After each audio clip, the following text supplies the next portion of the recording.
Para mí un gran honor y un placer enorme presentarles a un colega, querido amigo, Roberto Marcarián. Bueno, él nació en el 46 en Montevideo y empezó sus estudios universitarios en la Facultad de Ingeniería de la Universidad de la República en los años 60. Después estuvo preso por razones políticas del 76 al 82 y después, posteriormente continuó sus estudios en Brasil. Bueno, y culminó con su doctorado en el IMPA a finales de los 80.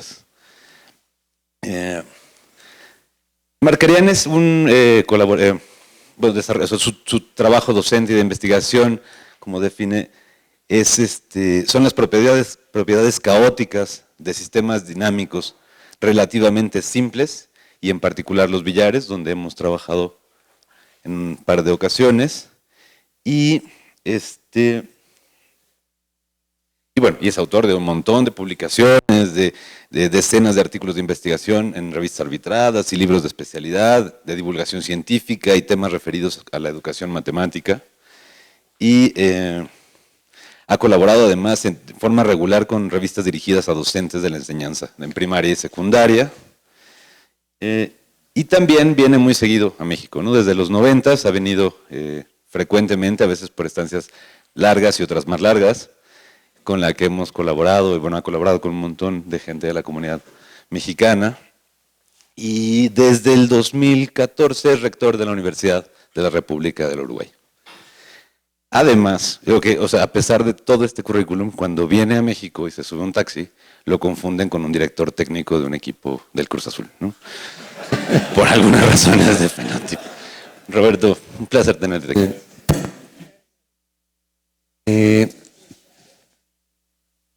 Yo conocí al ambiente científico mexicano.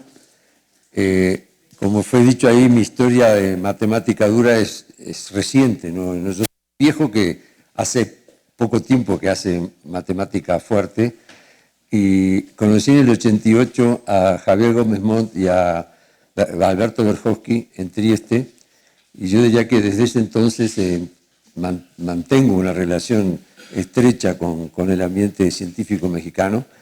Interesantemente, lo inmediatamente siguiente fue relacionarme con Ana María Cheto en cuestiones de redes científicas. Estuve revisando mi currículum y el del homenajeado para entender esto, y es así nomás. Hasta que creamos la Unión Matemática de América Latina y el Caribe, que inicialmente quien participaba de México era Javier, precisamente, y poco después, tanto Pepe Seade como el homenajeado pasaron a ocupar funciones importantes. En particular, De la Peña pasó a ser el presidente de esa sociedad durante, creo que 6 años. Eso sucedió más o menos cuando él era director de la matemática de la UNAM, poco después presidente de la Academia, y este otro cargo de presidente de la UMALCA. Todo eso fue simultáneo. Yo era miembro del comité científico de esa sociedad, había sido presidente y secretario. País chico es bueno para articular cosas porque no tenemos mucho poder, podemos trabajar y etcétera, pero está claro que esa fue la razón por la que la gente de Brasil y de Argentina y Venezuela, que estaban muy involucrados en el comienzo de la creación de esa sociedad, nos dieron el mando a 2 uruguayos, Mario Sciorri y yo.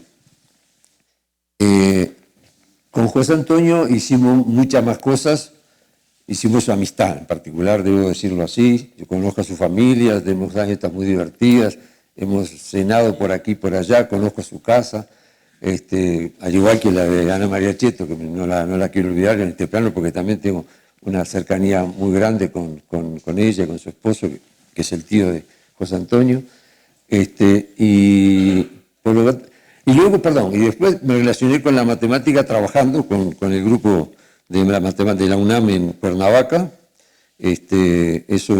Pasé casi un año, hace 10 años, en un año sabático, y continué incrementando mis relaciones de diverso tipo con muchos de los que he nombrado y otros más, obviamente. En particular, hasta dirigí una monografía sobre mi especialidad con gente de la Facultad de Ciencias que también está aquí. Así que la cercanía es muy grande y el hecho de que la academia y el instituto colaboraran en que yo viniera, esté aquí ahora, que lo digo, agradezco especialmente este asunto porque si no, no estaría aquí. Cuando me ofrecieron esto y estando, a pesar de estar yo en una situación complicada en relación con el cargo que ahora tengo, que es de rector de una universidad muy grande, decidí que iba a venir. Y tenía que venir, que el esfuerzo de Pepe por organizar esto, para hacer una cosa tan interesante como discutir los problemas de la ciencia de ahora y del futuro. Certidumbres e incertidumbres fue un libro que yo escribí hace un tiempo. La tercera palabra era caos. Certidumbres, incertidumbres, caos. Acá estamos hablando de certidumbres e incertidumbres, espero que no de caos. Me pareció interesante, entonces decidí que venía y chao. El esfuerzo que ustedes han hecho por homenajear a José Antonio me parece que realmente lo merece. Yo debo decir que el que José Antonio esté activo a pesar de su dolencia, me parece que esas cosas que hay que reconocer muy fuertemente, y yo lo hago porque lo siento así, que más de 10 años que esté en una situación complicada y siga metiéndolo y se le vea feliz, realmente que son de las cosas que uno tiene que distinguir en los seres humanos, no solo en los científicos, sino en la gente, y yo creo que vale la pena que lo diga expresamente porque lo siento muy fuertemente.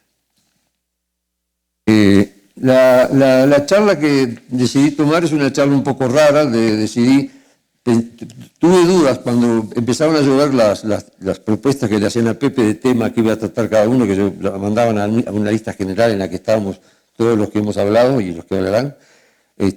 Pensé que podría hablar sobre una de las cosas que dijo Aubin, algo de estilo modelo simple de dinámica caótica, que es lo que yo sé, libros, etcétera, pero al final decidí que no, que mejor que hablara de otras cosas y que complementara el panorama de temas que estaban planteados y hacer algo así como un enfoque, si ustedes quieren, sociológico, político, económico de los problemas de la ciencia, que ese es el título está ahí, y es de lo que voy a hablar, pero me encontré, por suerte, que la charla que dio Jaime Urrutia ayer fue como un prolegómeno experimental con los datos de las cosas de las que yo voy a hablar, y voy a hablar muy en general, por lo tanto no hay por qué sentirse representado cada uno de nosotros por lo que voy a decir, porque es una visión amplia, que puede que ninguno de nosotros la cumpla expresamente, pero que creo que si uno mira la macrociencia, los problemas generales de todas las disciplinas, creo que lo que voy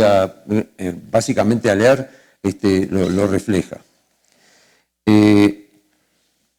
Va a haber una parte que va a ser sobre la matemática, problemas de la matemática, etcétera, y otra parte que va a ser más general, y se van a alternar los dos aspectos en este asunto. Lo que voy a leer está muy inspirado en trabajos que hice yo mismo con otras dos personas. Una no tienen por qué conocerlos, Alcione Ceroni, es un docente se llama creo que Tecnología y Sociedad, una disciplina que él da en la Facultad de Ingeniería en la que yo trabajo y me formé, donde hice toda mi carrera. La matemática en Uruguay está dividida, era exclusivamente en ingeniería hace muchos años y ahora está dividida en dos grandes polos, uno en ingeniería, que es donde yo estoy, y otro en la Facultad de Ciencias, que en tamaño es más chico el otro. Y el otro es Mario Scherer, que es una figura que muchos conocen, un probabilista de primera, que dedicó mucho tiempo a organizar la ciencia en América Latina, en el Uruguay, y de vasta experiencia en estas cosas. Así que mucho de lo que voy a decir está inspirado en adaptaciones, etcétera, de cosas que escribí con ellos en momentos distintos. Los investigadores en matemática en América Latina y el Caribe somos menos de 2.000. Éramos aproximadamente 1 millar a fines del siglo pasado. Esos datos salen de algún lado que no tengo cada referencia, pero no vale la pena. Como consecuencia de la expansión de las últimas 5 décadas, se agregó a las comunidades más antiguas de Argentina y de México la influencia de los institutos y los grupos de investigadores de Brasil, que constituyen la mayor comunidad matemática latinoamericana en la actualidad. En los últimos años se ha observado un crecimiento significativo en Chile. Los equipos humanos son en general pequeños, existiendo algunos de muy buena calidad. En un buen número de países no hay investigadores activos ni formaciones de posgrados efectivas. Esa es la situación, muy brevemente, del ambiente latinoamericano de la matemática. Naturalmente, lo primero que llama la atención es el tamaño del conjunto, cuya pequeñez condiciona severamente la riqueza y la complejidad de la vida científica, así como los efectos de la matemática en otras áreas del saber y de la producción, y refleja las condiciones generales de la ciencia y de la educación en el continente. En los últimos tiempos, en términos relativos al punto de partida, hemos tenido un crecimiento que ahora requiere nuevos impulsos. La creación de la Unión Matemática de América Latina y del Caribe es una manifestación de ese crecimiento y del ingreso de nuevas generaciones de matemáticos. La sede del presidente era Omar Carlos argentino y la secretaría está en Chile. Aclaro solo por información. Obviamente que los matemáticos mexicanos están integrados allí. Los casos exitosos de constitución de escuelas matemáticas en la región muestran a las claras cómo los fundadores aunaron la calidad científica a la capacidad para la construcción institucional que a la larga le diera continuidad al trabajo inicial. Esto pasa, ustedes busquen cómo comenzó aquí, cómo comenzó en Argentina, cómo comenzó en Uruguay, cómo comenzó en Venezuela, en todos casos pasa lo mismo.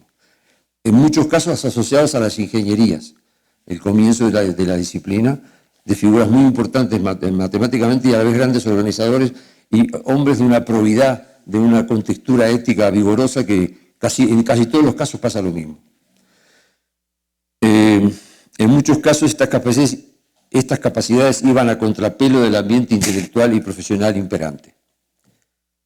Otro tema es tratar de comprender las perspectivas de consolidación e influencia de esos grupos cualitativamente excepcionales a nivel de los diversos países. Perspectivas que en algún momento llegaron a ser muy promisorias, fueron debilitadas severamente por la falta de estabilidad en el largo plazo, inducida por las asociaciones económicas, políticas e institucionales, como ocurrió en la Argentina a partir de mediados de los años 60. Hay que agregar el peso que tuvieron en la matemática las persecuciones políticas de los regímenes militares que asonaban al continente en los años 70 y 80. Ejemplos proverbiales han sido los países del Cono Sur, Argentina, Chile, Uruguay, en que no solamente la inestabilidad política y la anoxia espiritual de las dictaduras impregnaron el ambiente y actuaron como obstáculos, sino que más concretamente la prisión, el exilio o la pérdida del trabajo de distinguidos científicos y de sus alumnos borraron escuelas laboriosamente construidas. Este panorama somero difícilmente admite tratamientos homogéneos, muestra desde el inicio que en matemática como en otras áreas de la cultura, la reflexión sobre el quehacer científico debe considerar a la vez los problemas inherentes a la disciplina y los derivados de las condiciones sociales e históricas en que ella debe desenvolverse. Comenzaré por los últimos.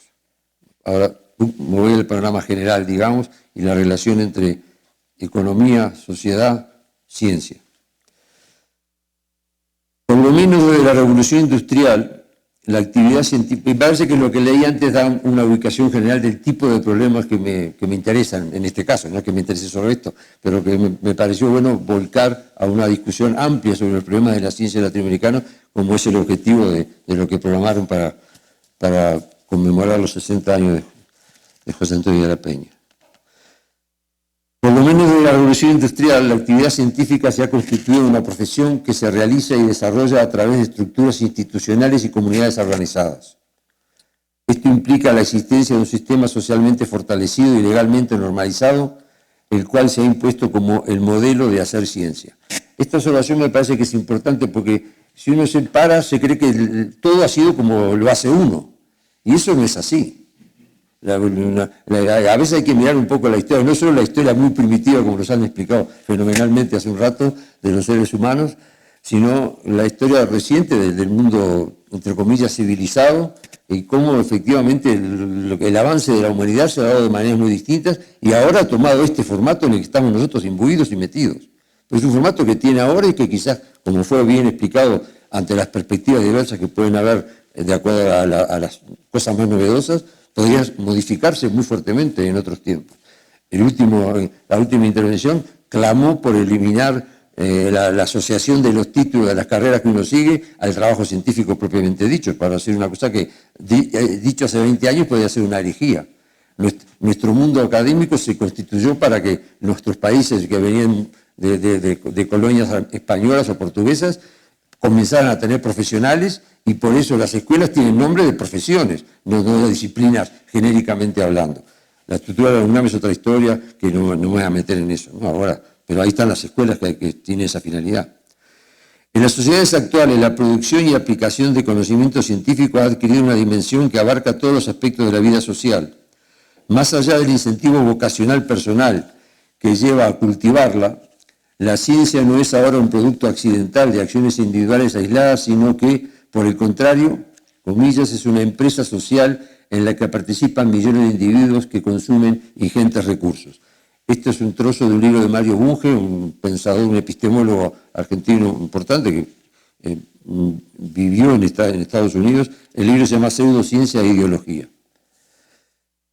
Desde el siglo XX, coexistiendo con la participación directa de las empresas nacionales y multinacionales, los organismos financieros internacionales, etc., la industrialización de la guerra ha estimulado las innovaciones tecnológicas. Las Fuerzas Armadas de los países centrales se han convertido en un factor importante y peligroso de financiamiento de la actividad científica. A partir de la Segunda Guerra Mundial, la decisiva influencia del complejo militar e industrial sobre los programas de investigación y desarrollo produjeron un salto cualitativo en el modelo científico predominante que por sus dimensiones se denominó Big Science. Hacer ciencia ajustándose a estos parámetros impone la necesidad de contar con un volumen de financiamiento que supera la capacidad de los países dependientes. En muchos de nuestros países los sectores dirigentes han asumido como natural salir a buscar financiamiento externo, con lo cual incrementan la deuda externa y acrecientan los condicionamientos en fines, objetivos y orientación de la investigación científica. Yo no traje aquí datos sobre qué parte de la financiación de las grandes potencias proviene de los fondos militares, pero son más de la mitad en todos los países centrales. Lo que agrava la situación de las comunidades científicas en nuestros países, con inmensas diferencias sociales y empobrecidas por la sangría financiera y de sus recursos naturales, debo decir que me sorprendió el dato de que en México 52 millones de personas viven en la pobreza y eso es el 46,5% de la población. Es un dato que se dio en alguna charla que hubo acá, creo que en la de Jaime precisamente. Esa es la vida, es nuestro mundo real, el mundo en el cual vivimos nosotros. Lo que agrava la situación de las comunidades científicas de nuestros países es que este contexto termina por imponer, por encima de las características propias de cada país, las condiciones que se deben cumplir necesariamente para que la comunidad científica internacional, actuando como evaluador, reconozca la calidad de científicos a quienes cumplen con las normativas de investigación y desarrollo establecidas. En muchos casos los organismos nacionales e internacionales consagran, a través de convenios, líneas de investigación y desarrollo científico y promocionan prioridades temáticas cuya finalidad es resolver cuestiones de los países hegemónicos. En la mayoría de los casos, la distribución de los rubros ya está previamente establecida por los expertos designados por el organismo financiero, quienes a su vez controlan el estricto cumplimiento de sus pautas. Yo debo decirle que nuestro país es un país cuyo principal receptor de lo que produce Uruguay es la República Popular China actualmente. Y por lo tanto la dependencia que se puede producir en nuestra ciencia derivado de esa dependencia económica es inmensa. Lo digo para que no se vea que yo estoy acá pensando en el pasado, hay que empezar en el futuro también. Y de hecho es un hecho que todos sabemos que el empuje que China tiene va a hacer que en casi todos los parámetros que uno mida, incluyendo la ciencia, no solo la economía, van a ser predominantes como lo fue Estados Unidos o el mundo occidental europeo hasta ahora. Solo en coyunturas muy especiales del sistema productivo nacional, agrícola, ganadero e industrial, se ha requerido impulsar la investigación científica y el desarrollo tecnológico con la finalidad de satisfacer sus propias demandas, las nuestras, ¿no? En la mayoría de los casos, los inversores y empresarios recurren a la importación sin o con pocos controles sociales de paquetes tecnológicos. Esta puede considerarse como una de las más importantes causas internas que ha limitado las fuentes de financiamiento nacionales que favorecieran el desarrollo de la ciencia y la tecnología en nuestros países. En muchos casos las universidades han ocupado ese vacío. Yo tengo acá cifras del Uruguay, pero las cifras que oí de México son parecidas. Que en Uruguay el hecho de que la Universidad de la República sea el 70% del sistema universitario, que es así, es más, el 80%, hace que el 70% de la producción científica, de la creatividad, se dé en el marco de la universidad de la cual soy el rector. En México, una mayor distribución, si uno suma la UNAM y el complejo universitario, me dijeron que da un porcentaje muy parecido, que es el 70% también de lo que se crea en México, lo da el sistema universitario. Y eso, que para mí puede ser un orgullo por ser yo el rector de una universidad tan productiva, es malo pensado como habitante de los países que vivimos, porque no puede ser que el sistema universitario sea solamente el creador de conocimiento. Lo digo con total, así duramente, porque lo siento de esa manera. No es una virtud, es un defecto. Por más que para las instituciones sea un gran motivo de orgullo, ¿no? Uno de los mayores problemas que asedian los científicos latinoamericanos es el de la financiación de sus actividades. En este sentido, son sintomáticas las conclusiones a las que llegan los redactores de los informes más importantes sobre la situación de la actividad científica. Tengo acá unas citas uruguayas que no voy a leer. No es casual que frecuentemente en las publicaciones nacionales las referencias a fuentes de financiación sean de carácter general, es decir, no se identifican los organismos y o instituciones que financian. Precisamente no es casual este silencio y ocultamiento porque identificada la fuente de financiación, analizando el texto de los contratos o de los convenios, se descubre hasta qué grado se enajena la independencia de los investigadores. En estos casos no se trata de la polémica epistemológica entre la libertad y la planificación, sino de la orientación de los temas a investigar por los científicos. El problema de dilucidar es quién decide lo que se va a investigar. Por eso interesa saber la fuente de financiamiento, pues la ciencia aconseja y la política decide, por lo tanto son los hombres de negocio, los funcionarios y los políticos, y no los científicos, para no hablar de la gente, quienes deciden cómo ha de progresar la ciencia. Esta es una cita de Leslie Sklair, El conocimiento organizado, se llama el libro. De diversos análisis sobre fuentes de financiamiento podría inferirse que la financiación externa ejerce una muy débil influencia sobre el sistema científico. Sin embargo, esa influencia se ejerce con la mayor de las fuerzas a través del propio Estado, que es el que recibe y a veces distribuye los préstamos de los organismos internacionales y las donaciones públicas y privadas del exterior. Algunos datos que dio Jaime ayer, a mí de la situación mexicana, que yo desconocía, les digo la verdad, me han dejado bastante sorprendido. Este asunto del balance tecnológico de México, medido de una manera que me explicó hace un rato y no la voy a decir ahora, se la preguntan a él que lo conoce más en detalle, me dejó sorprendido porque los costos, o sea, lo que se compra aumenta vertiginosamente en los números los años que él presentó, y lo que vende, entre comillas, México, va bajando lentamente y se mantiene en cifras ínfimas. O sea que el grado de dependencia se manifiesta de la mejor manera con esos números, porque estamos comprando tecnología y vendiendo muy poca. Dicho así, con mucha grosería. Acá está escrito más elegantemente en lo que leí. Acá hay una historia sobre cómo estuvo el pensamiento de latinoamericanista y de los científicos. Yo les recuerdo, por ejemplo, que hay un libro del famoso físico brasileño José Leite López, cuyo título es La ciencia y el dilema de América Latina, dependencia o liberación. Leite López, que es un físico, uno de esos creadores de la ciencia en el mundo nuestro, en el caso en Brasil, y mucho más Brasil, porque creó estructuras de nivel de influencia latinoamericana.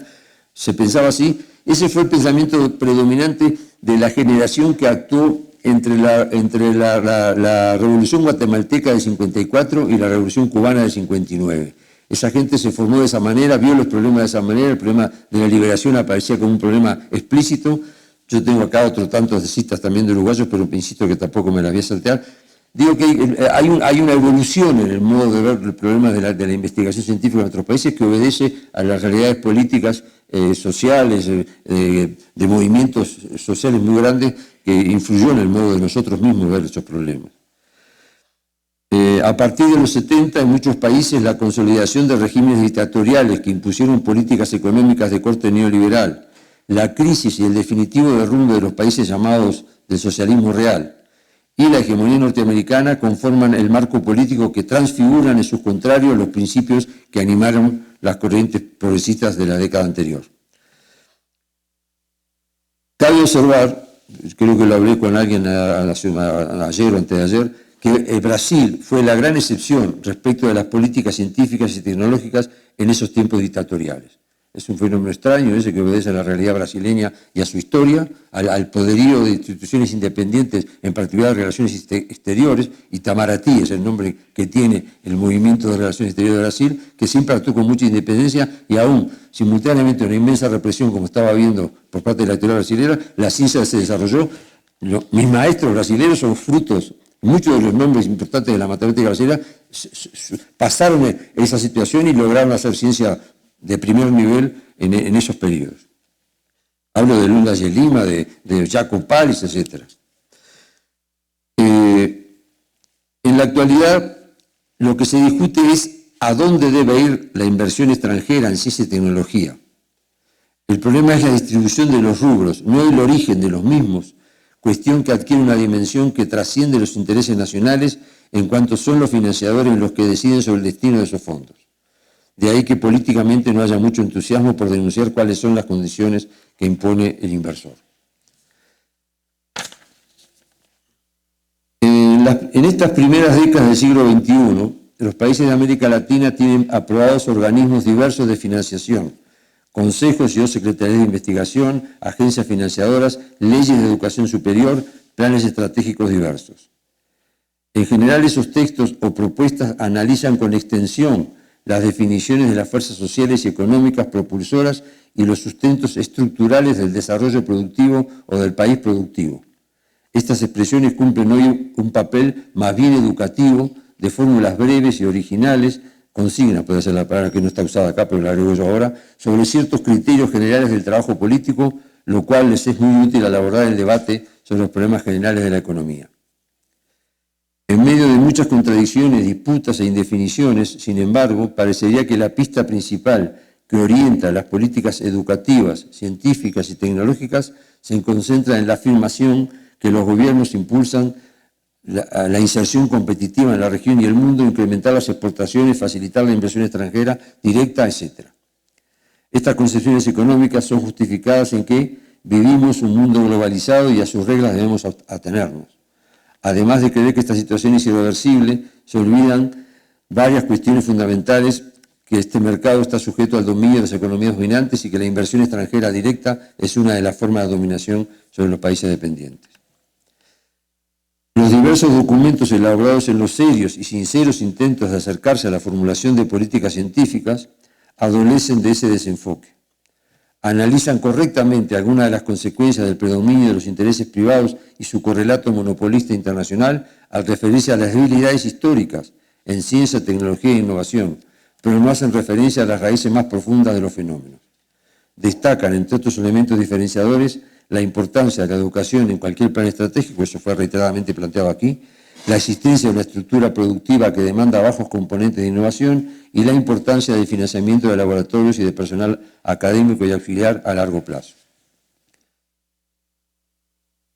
Como salida a las contradicciones que genera la dependencia, las comunidades científicas en nuestros países apelan a la moral individual.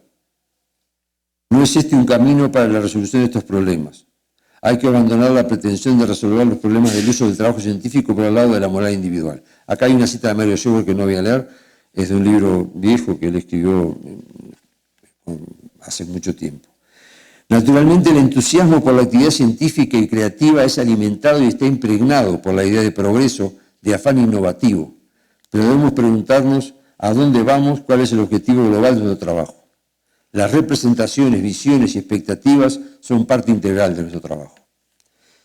Eve Vesuri y un equipo de colaboradores, esto es un trabajo que se publicó hace exactamente 10 años, se llama El futuro nos alcanza, mutaciones previsibles de la ciencia y la tecnología, salió en un tomo dedicado para una conferencia regional de educación superior, que fue en Cartagena, si no me equivoco, la conferencia. Dicen, en el corazón de estas representaciones está implícita la naturaleza competitiva, estratificada de la ciencia. Eve Vesuri es una teórica de la filosofía de la ciencia, no es exactamente eso, quizás pueda decirlo mejor Ana María Cheto que yo, lo que es Eve Vesuri, venezolana. Decía que claramente la estructura de control científico afecta y es afectada por las representaciones del futuro. Dice más adelante ellos, se preguntan, ¿qué autonomía y qué alternativas se nos ofrecen en la construcción de futuros científicos en sus implicaciones institucionales y sociales?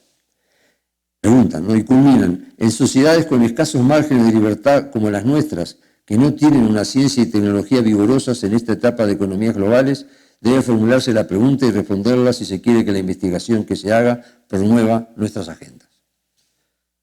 Solo un enfoque consciente y colectivo en el análisis de las necesidades, finalidades y usos del trabajo científico permite a los investigadores avanzar en la resolución de los dilemas que se le presentan sobre la inserción de su trabajo en propósitos liberadores.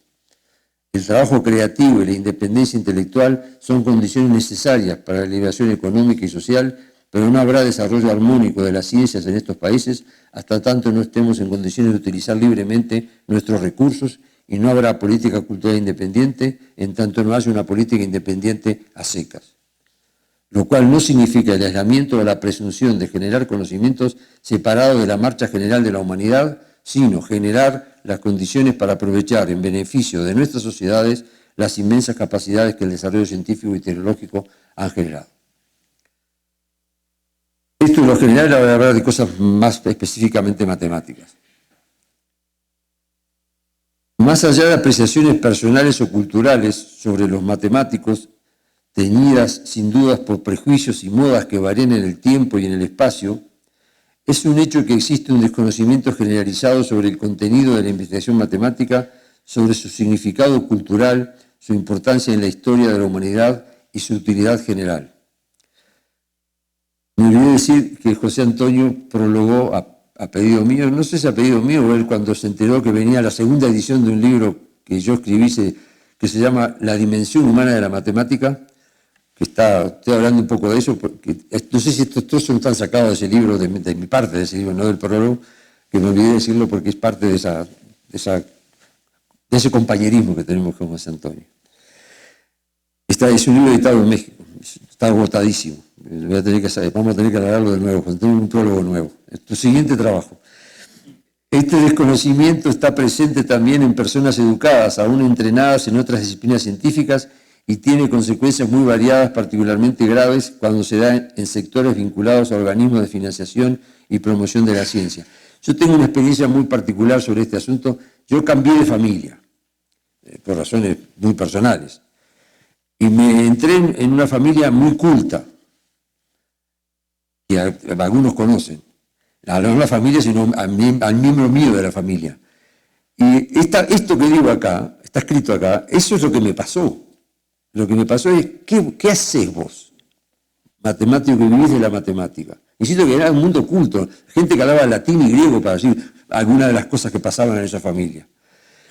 Este distanciamiento es particularmente significativo en países como los nuestros, en las que las demandas efectivas del sistema productivo tienden a limitar la complejidad de los requisitos de ciencia avanzada y a perpetuar por esa vía la brecha tecnológica. Bajo las circunstancias que suelen ser corrientes entre nosotros, la organización del trabajo, incluyendo el trabajo técnico, suele tender a rechazar la necesidad de una matemática que esté en la frontera del saber o que requiera para su desarrollo o aplicación el recurso a modelos o a teorías con alto grado de abstracción. En estos países, quienes marcan explícita o implícitamente los rumbos de la evolución económica difícilmente tienen la prioridad de promover una cultura en que la creación de tecnología sustentada en el conocimiento básico ocupe un lugar destacado en el desarrollo global. Si bien existen excepciones a esta tendencia general, y acá hemos visto un montón de excepciones, obviamente, por suerte, si bien existen excepciones a esta tendencia general, pensamos que esta describe los aspectos más sustantivos y estructurales. Otros rasgos están relacionados con características propias de la disciplina. Efectivamente, la matemática está ubicada en un extremo de abstracción, en el concierto de las ciencias. La materialidad de sus ideas, el tipo de objetividad aceptable para sus cultores y sus criterios de verdad son materia difícil de explicar y de discutir en ámbitos ajenos a la disciplina, que tiene, por otra parte, una constante de tiempo muy elevada. Lleva mucho tiempo llegar a interiorizarse de un tema, aún para los profesionales de la disciplina, y ello establece una barrera práctica muy potente para el resto de las personas. Los números que se presentaron ayer sobre los países donde la inversión privada en ciencia son importantes, donde aparecían primero, creo no equivocarme, Suecia, Finlandia, Japón y Corea, eran los 4 que ocupaban el primer lugar. Me parece que es significativo, y allá en Uruguay es casi 0, y México apareció chiquitito en la gráfica a la derecha, porque empezaba de las altas y iba hacia allá.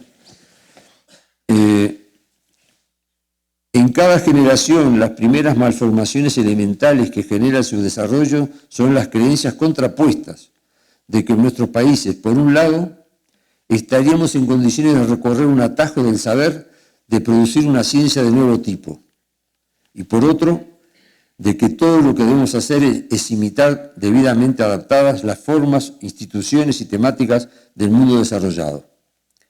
Estas creencias son una tentación constante, y voy a decir un poco sobre este asunto. En primer lugar, la primera creencia, la de que podemos tomar un atajo y hacer ciencia de nuevo tipo. Si miramos los últimos 40 años, ejemplos relevantes de estas tendencias han sido, ahora estoy hablando de matemática, han sido la matemática nacional y popular de la Argentina de la primera mitad de los años 70 y la etnomatemática que actualmente busca su expansión sobre todo en Brasil. Si bien estos intentos ejercieron una influencia limitada en el tiempo y en el espacio, tuvieron la consecuencia de desviar a generaciones enteras de científicos potenciales que hubieran jugado un papel muy valioso en el largo plazo si ellos hubieran recibido otras influencias en su etapa de formación inicial. ¿Cuál es el ambiente que posibilitó estos desarrollos que trascendieron la frontera de los países de origen y que en nuestra opinión constituyen una primera dificultad interna de la comunidad científica para el desarrollo de la ciencia? Lo de la matemática nacional popular puede que acá, yo soy uruguayo, estamos al lado de la Argentina, tuvo que ver con el fenómeno peronista, lo aclaro para ubicarse más en los problemas políticos. Lo de la etnomatemática es más complicado y tiene que ver con la existencia de indígenas en grandes zonas de Brasil. Pensamos que se trata de respuestas más o menos elementales ante acuciantes problemas sociales y culturales a resolver. Esto sí de gran importancia y dificultad. La falta de una visión general y la carencia de instrumentos teóricos idóneos de análisis han estado en la base de la formulación de propuestas que han compartido como característica común la baja calidad académica. Estas doctrinas son ejemplos de lo que podríamos llamar las patologías de la pertinencia, entendiendo esta como la adecuación o el ajuste entre lo que las instituciones de educación superior y de investigación científica y las personas que las integramos hacemos, debería decir, hacen, y las consecuencias sociales de esta actividad. Esta expresión de las patologías me está simpática. Ya me echan un poco en broma, pero va bien. Naturalmente, la difusión de la creencia de que en realidad vamos a encontrar las respuestas a los problemas de nuestro desarrollo científico recurriendo a ideas simples, ancladas en nuestras historias culturales específicas, no aparece sola. El populismo científico en sus formas más variadas suele ser una pequeña parte del populismo en general, y la falta de rigor en el análisis y en las propuestas en esta materia representa solo el capítulo de contextos mayores que apuntan a toda la sociedad. No sé si se entendió esto. Hay un populismo político y un populismo general. El populismo científico se manifiesta de esta manera. Y en general es de baja calidad, como está dicho ahí. Hay aspectos específicos de la relación entre la ciencia y la sociedad que contribuyen a veces de manera decisiva al sustento de estas creencias. Las potencialidades de progreso social que prima facie encierra el avance científico no se expresan sino mínimamente en los países pobres, especialmente con respecto a la grande mayoría de la población. No es extraño que la frustración derivada de la antinomia entre las promesas de lo que es posible y las realidades vividas sea un caldo de cultivo apropiado para un rechazo a la ciencia y para impulsar la ilusión de que nuestros países van a resolver sus problemas técnicos ignorando el saber generado en los países ricos. Temas que sin duda no habremos de resolver desde la actividad científica, pero que nos recuerdan día a día el contexto en el que ella se desarrolla y cómo ese contexto puede llegar a operar bajo ciertas circunstancias. La segunda opinión, la de que hay que importar todo, parece contar hoy con muchos adeptos, especialmente porque recibe el apoyo de organismos oficiales. Aunque también es posible asociar el impulso de una asimilación acrítica de la influencia de los países industrializados con el incremento natural de los contactos internacionales, algunos efectos externos de la mundialización y la crisis en la formulación de modelos alternativos de sociedad. En un terreno más específico, las dificultades financieras para el desarrollo de la ciencia derivadas de las políticas de reducción del gasto público generan la búsqueda de recursos económicos que son también un instrumento eficaz para estimular ciertas direcciones de trabajo por parte de los financiadores. De eso ya hablé al principio. Otra vez los resultados, lo estuvimos hablando después de la charla de Jaime sobre las consecuencias del TCL y cosas así aquí en México, y lamentablemente tiene su reflejo en respecto de la actividad científica. Los datos los me enteré aquí en estas charlas que estamos por suerte teniendo entre todos nosotros. Lo primero que hay que decir es que el programa de repetir en nuestros países el itinerario intelectual de los grandes países europeos, de Estados Unidos o de Japón, no conducirá a la meta anunciada. Por una parte, la experiencia ha mostrado que de esa manera se crean algunas élites más o menos integradas a la frontera del saber contemporáneo, aunque estamos convencidos de que se requieren cambios sociales mucho más profundos y más generales, entre los cuales el mejoramiento de los sistemas educativos para que la ciencia y la tecnología se incorporen de manera efectiva a la vida de las grandes mayorías. Inversamente, la asimilación acrítica de problemas, motivaciones y teorías actúa como un instrumento de alienación, como freno para una búsqueda independiente, fundamento de toda creación intelectual. Yo quiero terminar, tengo un ratito. Los territorios preferidos de la emulación acrítica aparecen en primera instancia como más bien alejados de la matemática. Estoy siguiendo con la última parte. Por ejemplo, es clara su presencia en las ciencias sociales, en las humanidades, en la investigación y en el uso de los recursos naturales. Sin embargo, guardando las proporciones, queremos hacer referencia a dos aspectos a los que atribuimos significación en matemática: la educación elemental y la selección de los temas de investigación. Durante los años 60 del siglo pasado se extendió en el continente, en la enseñanza elemental de la matemática, un punto de vista excesivamente formal, que correspondió exactamente a eso que hemos llamado asimilación acrítica de las tendencias existentes en algunos países industrializados. Nos referimos, por ejemplo, a la enseñanza de temas inadecuadamente denominados teoría de conjuntos, considerada paradigmáticamente en aquellos años. Y hay un comentario más que no leo. Bueno, no leo. Este modelo erróneo de lo que debiera ser enseñado fue superado, pero gran parte de sus consecuencias siguen vigentes con las consiguientes carencias en el aprendizaje de la matemática y en su relación con otras disciplinas. Las consecuencias fueron muy negativas. Entre ellas se destaca que con igual número de años de estudio hubo una disminución de la capacidad de calcular en niños y jóvenes, así como el desarrollo de la intuición geométrica, con perjuicios para su formación ulterior y para la conexión con otras disciplinas. A la vez, los maestros de primaria y los profesores de enseñanza media quedaron perplejos acerca del verdadero sentido de lo que impartían, sin comprender las razones reales o pretendidas de los programas y de los métodos que utilizaban, lo que constituye una de las peores situaciones en las que se puede colocar a un educador en su trabajo. También, de una manera general, alguna investigación matemática en el continente suele practicar una suerte de seguidismo de las modas de los países industrializados y de las tendencias y selección de temas considerados como más importantes en ciertos periodos, luego abandonados o reemplazados por otros. Como es natural, los aspectos perniciosos de estas modas pasajeras también se hicieron presentes en los países avanzados, solo que sus consecuencias reales estuvieron muy amortiguadas. Muy en particular esto de la teoría de conjunto, que surgió en Francia especialmente. En esos países la dimensión y las tradiciones del sistema científico y la existencia de otras tendencias y puntos de vista que pueden tomar el relevo enriquecen los aportes y ayudan a evitar la preponderancia de puntos de vista erróneos. En los temas educativos antes referidos, por ejemplo, los errores fueron corregidos mucho más rápidamente en los países avanzados, mientras que en nuestros países las condiciones generales suelen generar una dinámica que dificulta y enlentece este tipo de cambios. Es obvio que la universalidad de la matemática hace ridícula cualquier pretensión de enfocar estos problemas desde el ángulo de la creación de una suerte de ciencia local, la ciencia del sur, como se le llamó en alguna época. Lo que se requiere es equilibrio en la construcción de las escuelas, esfuerzos siempre difíciles para no encarar estos temas con criterio unidimensional, y que las ideas dominantes en la comunidad científica hagan prevalecer la profundidad y el análisis crítico sobre el corto plazo y el publique o muera. Está en inglés acá. Volviendo a la cuestión de la pertinencia, en nuestra opinión, la evaluación sobre la adecuación entre la enseñanza y la investigación y las necesidades sociales dependen fundamentalmente de quién la hace, con qué propósitos y desde qué punto de vista.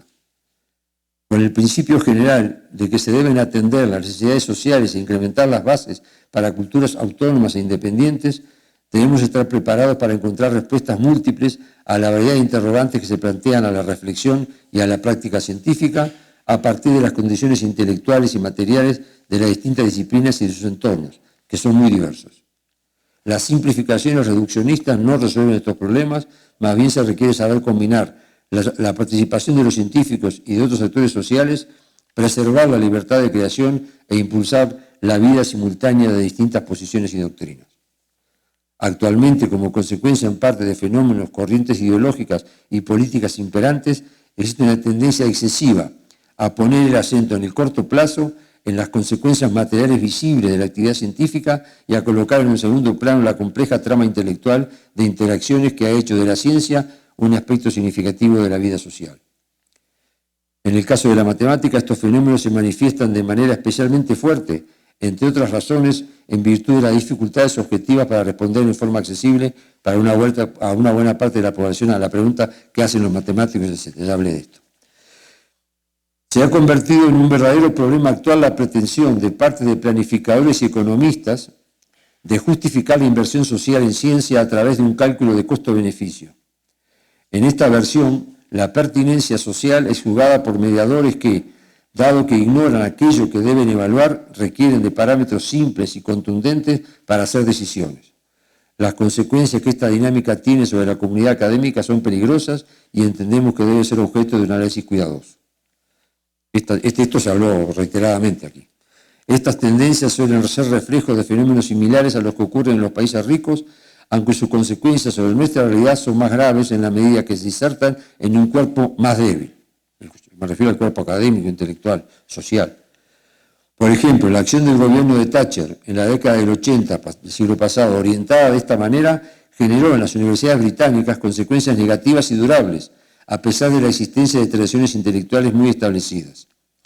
El lema de que se debe estar en condiciones de vender sus servicios en el mercado que practican los émulos latinoamericanos de aquellas doctrinas, actualmente muy activos y en posiciones de poder, es previsible que genere efectos mucho más negativos y difíciles de reparar en nuestros países. Está comparando lo nuestro con lo de Thatcher. Las reacciones en el seno de la comunidad de investigadores suelen ser variadas. Existen quienes se retiran a sus laboratorios y optan por el aislamiento para continuar trabajando, vencidos por la presión de un sistema incapaz de considerar la calidad intelectual. También quienes se adaptan y optan por adecuarse a esos patrones de evaluación, otra variante de persona. Ninguna de estas posiciones nos resulta compartible. Pensamos que las condiciones exigen de los científicos simultáneamente preservar la calidad de su trabajo y defender criterios de evaluación del mismo que no tiendan a desnaturalizarlo. No es por la vía de perder la independencia y el juicio crítico que se puede esperar mejorar el servicio que la comunidad científica presta a nuestras sociedades. Y termino. Se podrá deducir de todas estas afirmaciones que pensamos que el debate general de orientaciones se vuelve más o menos imposible y que la cuestión se reduce a la opinión de cenáculos de especialistas. No es esa mi opinión. Por el contrario, bien encarado, el debate puede resultar especialmente iluminante para la vida científica y generar condiciones para que los investigadores puedan mirar su propia obra, podamos mirar nuestra propia obra desde otros ángulos que el propio, lo cual no suele ser habitual. Pero es una discusión difícil con un orden de dificultad que trasciende a la polémica habitual y será interesante si no alcanza a la materia íntima de la actividad científica, y no será interesante, perdón, si no alcanza a la materia íntima de la actividad científica y matemática en particular. Gracias.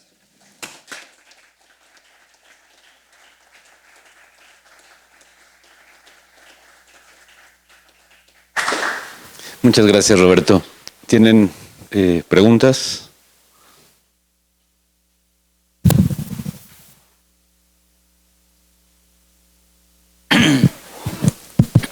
Sí, gracias. Pues gracias por esta muy interesante charla. Quisiera agradecerte personalmente el que hayas venido de Uruguay, porque, bueno, pues lo considero personalmente un gesto muy apreciable, ciertamente. Y bueno, tendría un par de comentarios generales sobre la charla. Simplemente bueno, creo que la relación entre la política, digamos, en nuestros países y las matemáticas o la ciencia en general es muy importante. Es muy importante en muchos sentidos. Y creo que una reacción muy natural de mucha gente es, precisamente lo señalabas tú al final de tu charla, que pues que se encierran simplemente en la Torre de Marfil famosa, sí tienen poca relación con el mundo. Bueno, quisiera yo citar una frase y un problema. La frase es de Robert McNamara, que fue, además de secretario de no sé qué cosas de varios gobiernos en Estados Unidos, de Kennedy, de Johnson, ¿verdad? Fue el primer presidente del Banco Mundial. Esa frase está escrita con letras doradas, no digo de oro, doradas, en un auditorio en el Banco Mundial. Y dice algo así como que él le interesaban mucho los problemas latinoamericanos, porque, bueno, por las cosas que fueron. Y decía algo así como que el problema principal en Latinoamérica es que nace mucha gente y se mueren pocos. Bueno, no se mueren, no, algo así como que nace mucha gente y no se mueren a la suficiente velocidad. ¿Sí? A peor todavía. Creo que es interesante porque pinta una ideología muy claramente, ¿no? No necesitamos saber mucho más. El otro punto que quería yo mencionar nada más era sobre el asunto de la evaluación. La evaluación es un punto que está discutiendo actualmente en México, y creo que no suficientemente, no de una manera muy inteligente, y como sabemos está descartando más o menos la evaluación de un plumazo, y creo que puede tener consecuencias muy preocupantes, al menos. Bueno, gracias. Gracias. ¿Alguna otra pregunta? Bueno, pues antes de agradecer una vez. Sí. Nada más una curiosidad personal.